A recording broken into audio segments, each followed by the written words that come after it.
Halo teman-teman semuanya, salam sejahtera bagi kita semua. Perkenalkan, nama saya Noviana Tantiupa dengan NIM B2406212, kelas B02.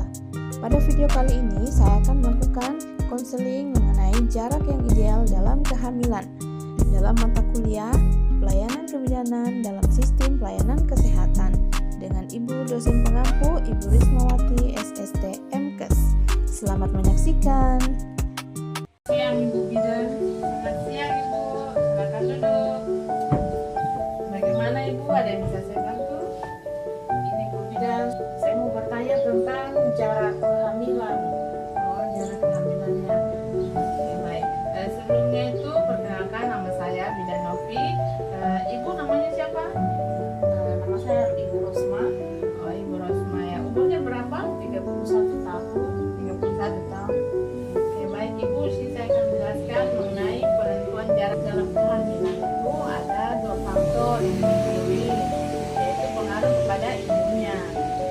Kenapa? Karena di sini ibunya diberikan kesempatan untuk memulihkan kembali organ-organ genitalia ibu, organ-organ tubuh, organ-organ rahim yang sudah kendor, dia akan dipulihkan kembali, kemudian mengembalikan nutrisi ibu yang optimal sebelum menjalani kehamilan yang berikutnya. Nah, kehamilan yang terlalu dekat atau singkat bisa meningkatkan angka kematian atau risiko perdarahan pada ibunya ketika saat melakukan persalinan yang berikutnya nanti. Terus faktor-faktor yang terpengaruh kepada anaknya atau bayinya itu bisa terjadi keguguran, terus bisa melahirkan prematur, dan bayinya juga beratnya bisa rendah atau beratnya di bawah normal. Jadi untuk menghamil berikutnya lagi harus ditentukan jarak yang ideal seperti itu. Oh, begitu Bu Bidan. Ya, Jadi kenapa ini harus ada jarak kehamilan Bu Bidan? nah jarak kehamilan itu harus ada supaya nanti sang kakaknya ini bisa mendapatkan pertumbuhan yang optimal dari ayahnya dan ibunya. Kan pertumbuhan dan perkembangan otak anak itu paling bagus itu di 2 tahun pertama. Makanya harus diperlukan mengatur jarak antara anak yang pertama, kedua, dan ketiga supaya pertumbuhan anak itu bisa optimal. Kemudian kalau dampak kehamilan yang dekat itu bagaimana Bu Bidan? Apa resikonya itu Bu Bidan? Dampak kehamilan jarak yang paling dekat itu ada, yaitu yang pertama bisa terjadi anemia atau kekurangan darah. Terus bisa juga terjadi perdarahan pada saat trimester ketiga. Kemudian bisa juga terjadi ketuban pecah dini, jadi ketubannya pecah sebelum waktunya. Kemudian bisa terjadi kematian saat ibu melakukan persalinan.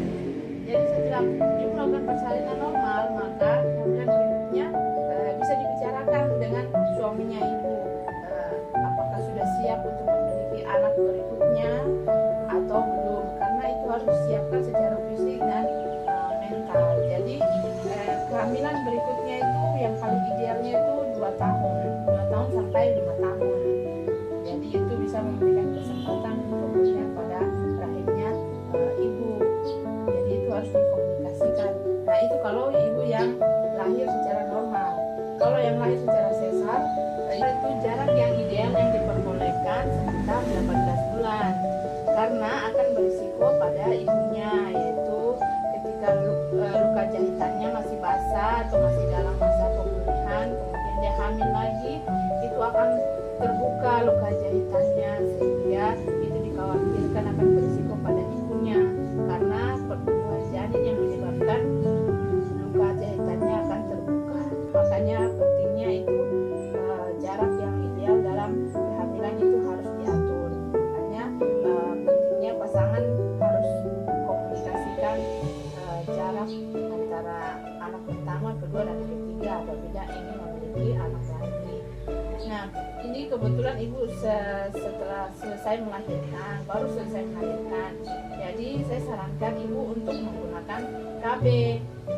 Nah, nanti kalau untuk KB-nya nanti ibu bisa konsultasikan ke bidannya.